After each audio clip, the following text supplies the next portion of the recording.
দেশে ৫ লাখ দৃষ্টিহীন মানুষের অন্তত ৭০% চোখের ছানি সমস্যায় ভুগছে। আর এই বিশাল জনগোষ্ঠীর বেশিরভাগই নিম্ন আয়ের হওয়ায় চোখের চিকিৎসা তারা করাতে পারছে না।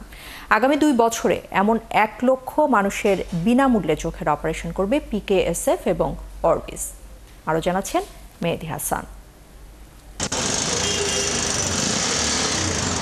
শাহিদুর রহমানের বয়স ৬৭ বছর, থাকেন বরগুনায়।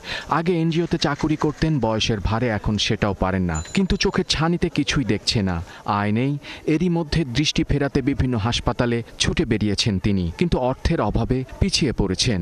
এক চোখ নষ্ট হয়ে গেছে আমার, আমি এই জায়গায় ট্রিটমেন্টের জন্য আইছি। দেশের ৩০ বছরের বেশি বয়সী প্রায় ৫ লাখ মানুষ বর্তমানে দৃষ্টিহীন, যাদের প্রায় ৭০%ই ছানিজনিত কারণে দৃষ্টি হারিয়েছে। এর মধ্যে বড় অংশ কর্মক্ষম।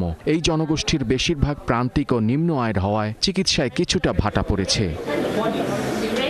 তাই পিকেএসএফ ও অরবিস নামে দুটি প্রতিষ্ঠান সারা দেশ থেকে এমন মানুষের তালিকা প্রস্তুত করছে।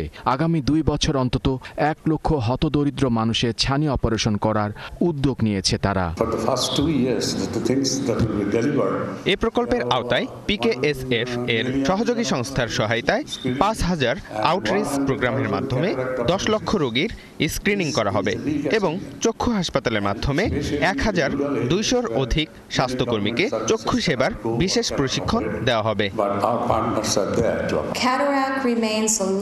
আগামী ২ বছরে দেশের ১ লক্ষ নিম্ন আয়ের মানুষের ছানি অপারেশন করার উদ্যোগ নিয়েছে পল্লীকর্ম সহায়ক ফাউন্ডেশন, পিকেএসএফ এবং অরবিস ইন্টারন্যাশনাল।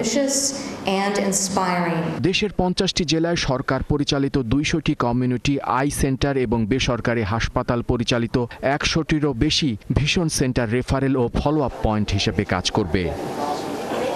মেহেদী হাসান, ৭১, ঢাকা।